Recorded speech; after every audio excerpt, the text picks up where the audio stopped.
Mark Thompson always believed he'd built a life straight out of a dream. At 38, the Seattle architect had a thriving career, a charming craftsman home nestled in Capitol Hill, and a family that felt like his anchor. His wife, Emily Parker, 37, was a marketing executive whose vibrant energy lit up any room. Their daughters, Lily, 10, and Ava, 8, filled their days with laughter and love. To Mark, it was perfection, a reflection of the unwavering devotion he'd seen in his parents' marriage, a bond he'd vowed to replicate when he said "I do" to Emily 13 years ago. They'd met at the University of Washington, where Mark's quiet focus balanced Emily's outgoing spark. She was the life of every party, her laughter drawing him like a moth to a flame. He was her steady rock, grounding her wild ideas. Their differences wove them together, and after graduation they married in a small ceremony by Lake Union, dreaming of a future filled with kids and adventures. Emily kept her maiden name, a nod to her independence, which Mark admired. Life hummed along busy, but full.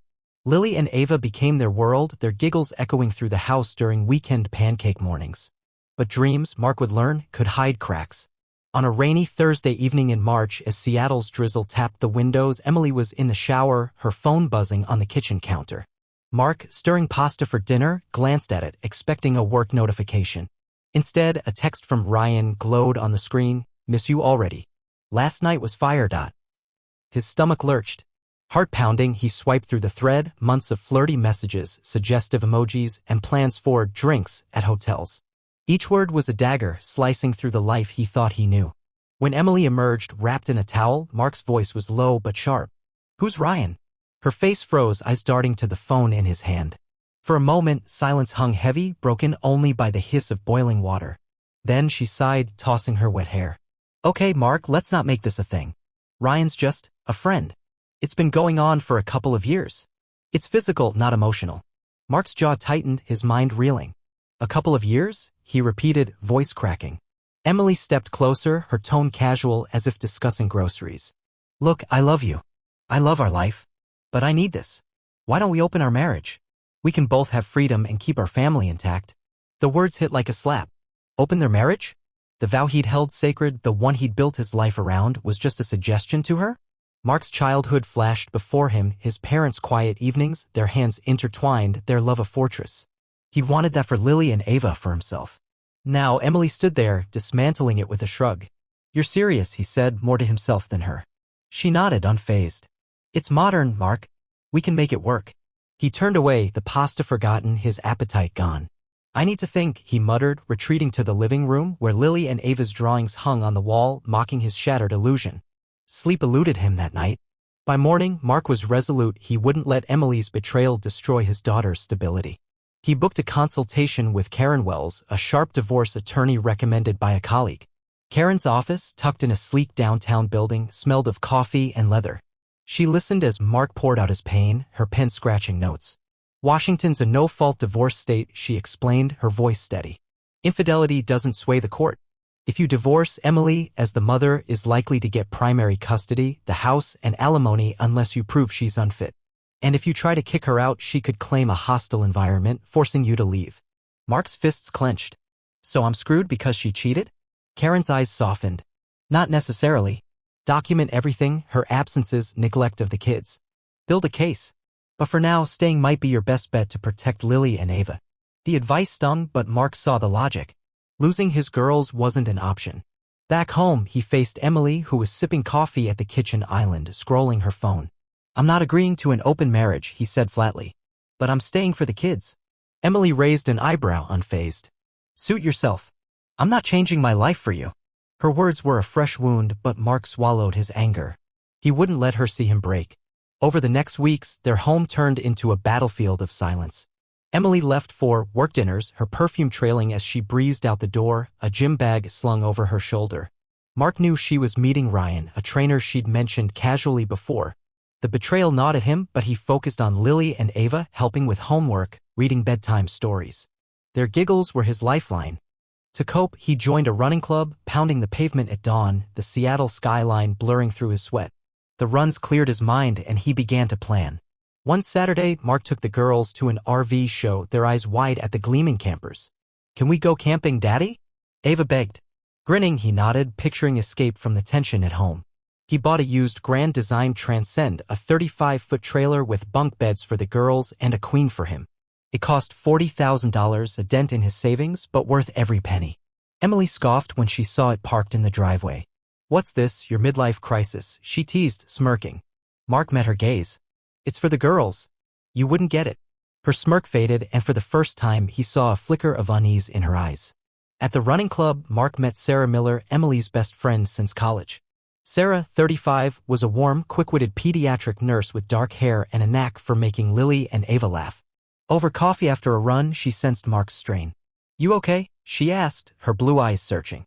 Hesitant, Mark confided in her, spilling the truth about Emily's affair. Sarah's face paled. "Mark, there's something you need to know," she said, leaning closer. "Emily's been lying to you for years. Her thing with Ryan? It started before your wedding." The revelation was a gut punch. Mark's world tilted, the betrayal now deeper, older, more sinister. But in that coffee shop, with Sarah's hand on his arm, a spark of defiance ignited. He wasn't just a victim. He could fight back. Mark began documenting Emily's absences, missed school events, late nights, weekends at the office. He checked their joint accounts, noticing odd withdrawals. A hunch led him to a hidden bank account Emily had opened, funneling thousands to fund her dates with Ryan. Each discovery fueled his resolve. He wasn't just saving his daughters, he was reclaiming his life. When Sarah invited him to a group hike, their easy banter and shared glances hinted at something more. Emily noticed, her eyes narrowing when Sarah dropped by to borrow a book. "What's going on with you two?" she demanded, a jealous edge to her voice. Mark smiled coldly. "You wanted freedom, Emily. I'm just taking mine." The game had changed and Mark was ready to play. Mark Thompson's Seattle home, once a haven of warmth, had become a fortress of frost. After discovering Emily's 2-year affair with Ryan and her brazen suggestion of an open marriage, Mark's world was a maze of hurt and strategy. At 38, the architect clung to one truth: he wouldn't let his daughters, Lily, 10, and Ava, 8, pay for their mother's betrayal. Emily's words, "It's just physical, Mark. We can keep our family intact," echoed like a taunt, but he swallowed his rage, guided by his lawyer's advice: stay, document, protect. Their Capitol Hill house, with its creaky floors and kid-drawn art, was now a silent battlefield. Emily, 37, floated through her routine, unapologetic. She'd leave for client dinners, her gym bag slung over her shoulder, perfume trailing like a challenge. Mark knew she was meeting Ryan, a gym trainer whose name once slipped casually from her lips. Each exit stabbed, but he refused to crack. Instead, he poured himself into Lily and Ava, helping with math homework, braiding Ava's hair, reading Charlotte's Web at bedtime. Their giggles were his armor, their trust his fuel. Mornings offered escape. Mark joined a running club, lacing up at 5 a.m. to pound Seattle's misty streets. The rhythm of his sneakers dulled the ache, and the skyline, Space Needle piercing the dawn, felt like a promise of clarity. He bought a used RV, a Grand Design Transcend, for camping trips with the girls. Their first outing to Olympic National Park was a hit, Lily roasting marshmallows, Ava chasing fireflies. Emily mocked the RV, calling it a gas-guzzling toy, but Mark saw her barb for what it was: discomfort. She sensed his defiance, and it unnerved her. To tighten the screws, Mark moved Emily's belongings to the guest room. "If you want freedom, you've got it," he said, his voice steel. She shrugged, tossing her hair. "Fine. Makes no difference to me." But her eyes flickered doubt. Maybe? The guest room became her domain, her clothes and makeup cluttering the space. At night, Mark slept alone in their king bed, the emptiness a reminder of her choice. He began tracking her absences in a notebook. March 15th, Miss Lily's science fair. March 22nd, gone until 2 a.m. Every entry was a brick in his case, as lawyer Karen Wells had urged: prove neglect, not infidelity. Sarah Miller, Emily's best friend and a pediatric nurse, became an unexpected ally. At 35, Sarah's warmth contrasted with Emily's cool detachment. During a running club hike, she dropped a bombshell: Emily's affair with Ryan predated their wedding. "She swore it ended before you got married, but it didn't," Sarah confessed, guilt in her blue eyes. "I should have told you sooner." The revelation burned, 13 years of marriage built on a lie. But Sarah's honesty sparked something in Mark. Over post-run coffees, their talks deepened, her laughter easing his pain. When Sarah playfully nudged him during a group photo, Mark felt a stir he hadn't in years. Emily noticed. One evening, as Sarah stopped by to drop off a borrowed jacket, Emily's gaze sharpened. "You two seem cozy," she said, her tone laced with venom. Mark met her stare. "You wanted an open marriage, Em. I'm just following your lead." Her lips pursed, but she said nothing, storming to the guest room. The jealousy was a crack in her armor and Mark savored it. He wasn't just enduring her affair, he was rewriting the rules. His resolve grew as he dug deeper. Checking their joint accounts, Mark found irregular withdrawals, hundreds siphoned monthly. A late-night hunch led him to a hidden bank account in Emily's name linked to a debit card. Statements showed charges at boutique hotels and upscale bars, her trysts with Ryan funded by their shared savings. Fury surged, but Mark stayed calm, printing the records. He also saved screenshots of Emily's texts, accessed when she left her phone unlocked. "Can't wait for tonight, babe," Ryan wrote. "Miss you already," she replied. Each message was evidence, a weapon for the fight ahead. At school events, Mark was a constant, cheering at Lily's soccer games, clapping at Ava's piano recital. Emily was a ghost, her excuses flimsy, work ran late. Teachers noticed, one slipping Mark a note, "Mrs. Parker missed the parent-teacher conference again." He filed it away, his notebook thickening. The girls sensed the shift. One night, as Mark tucked Ava in, she asked, "Why's Mommy always gone?" His heart ached. "She's busy, sweetheart. But I'm here, always." Ava hugged him, and Mark vowed to shield them from Emily's neglect. Sarah became a brighter spot. At a running club barbecue, she brought her 6-year-old son, Ethan, who bonded with Lily and Ava over s'mores.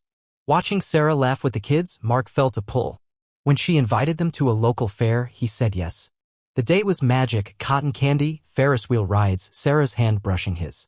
Emily's absence was a shadow, but Sarah's presence was light. That night, as Mark drove home, Lily piped up, "Sarah's fun, Daddy. Can she come camping?" He smiled. "Maybe, kiddo." Emily's jealousy flared. Returning from a work trip, she found Sarah's scarf on the couch. "What's she doing here?" she snapped. Mark leaned back, casual. "Just hanging out. You've got Ryan, right?" Emily's face reddened, but she retreated. Mark knew he'd struck a nerve. He wasn't just documenting her failures, he was living a life she couldn't control. At a friend's dinner party, Emily tried to play the doting wife, linking arms with Mark. He pulled away, joining Sarah at the dessert table. Whispers followed, friends sensing the rift. Emily's smile was brittle, her grip on her wineglass tight. Mark's next move was bolder. He opened a separate bank account, redirecting half his salary to cover household bills while splitting costs with Emily. "If we're independent, you pay your share," he told her, sliding a budget across the kitchen table. Emily scoffed. "You're being petty." But she signed, her hand shaking. Mark knew she relied on his income to fund her lifestyle. Cutting her off was a warning, no more free rides. One evening, Mark tailed Emily to a downtown bar, staying out of sight. Through the window, he saw her with Ryan, laughing, her hand on his arm. But Ryan looked distracted, checking his phone. Mark snapped a photo, then left, his heart heavy but his purpose clear. At home, he emailed Karen, attaching the bank records, texts, and photos. "Is this enough?" he asked. Her reply was swift, "It's a start. Keep going." Show she's prioritizing Ryan over the kids. As spring bloomed, Mark planned another RV trip, this time inviting Sarah and Ethan. The girls were thrilled, sketching campsite plans. Emily, home for once, overheard. "You're taking her," she spat. Mark shrugged. "You're welcome to join, but we both know you won't." She stormed out, tires screeching. Mark smiled grimly. The Cold War was heating up and he was ready for battle. Sarah's words echoed, "Emily's been lying for years." Mark wasn't just fighting for custody, he was fighting for truth. And he wouldn't stop until Emily faced the consequences. Mark Thompson's life in Seattle had become a high-stakes chess game. At 38, the architect was no longer just surviving Emily's betrayal, he was outmaneuvering her. Her 2-year affair with Ryan, a gym trainer, and her pre-marriage deceit, revealed by her best friend Sarah, had lit a fire in Mark. He was fighting for his daughters, Lily, 10, and Ava, 8, documenting Emily's neglect to build a case for custody. Their Capitol Hill home was a tense stage, with Emily, 37, flaunting her freedom while Mark plotted his lawful revenge. The Cold War escalated as Mark leaned into his new rhythm. His running club was a lifeline, the Seattle Dawn his refuge. Sarah Miller, 35, was now a constant, her warmth and honesty a stark contrast to Emily's lies. Their coffee chats had turned flirty, her hand lingering on his during a group hike. Emily's jealousy flared, her snide remarks about Sarah betraying her own insecurity. Mark savored the shift, he wasn't just enduring, he was reclaiming power. His RV trips with Lily and Ava, now joined by Sarah and her son Ethan, 6, were pockets of joy. The girls adored Sarah and Mark felt a spark he thought he'd lost. One April evening at a mutual friend's barbecue, the tension boiled over. Emily, playing the perfect wife, clung to Mark's arm, her smile forced. He stepped away, joining Sarah by the grill. Their laughter drew eyes, and Emily's face tightened. Later, she cornered Mark in the kitchen. "You're humiliating me," she hissed. "Sarah's my friend." Mark's voice was ice. "You humiliated yourself, Em. You don't get to dictate my life." She stormed off, but the whispers among friends, "Something's off with them," marked a turning point. Emily's facade was cracking. Mark's evidence grew stronger. His notebook bulged with entries. April 3rd, Emily missed Ava's recital. April 10th, gone overnight. Bank records showed her secret account draining their savings for hotel stays and dinners with Ryan. Screenshots of her texts, "You're my escape, Ree," were saved on a secure drive. A teacher's email noted Emily's absence at a parent meeting, strengthening Mark's case for neglect. Karen Wells, his lawyer, reviewed the files. "This is solid," she said. "But we need more to prove she's unfit. Keep digging." The next twist came unexpectedly. At a running club meetup, Sarah invited Mark to a quiet diner. Over burgers, her face grew serious. "There's more about Emily," she said, voice low. "She's been badmouthing you to friends, saying you're controlling, that you pushed her to Ryan." Mark's jaw clenched. The lie stung, but it was a gift, proof of Emily's manipulation. Sarah hesitated, then added, "She's also been lying to Ryan. She told him you're separated, that you're okay with it." The revelation was a jolt. Emily wasn't just cheating, she was rewriting their reality to justify it. Fury drove Mark to act.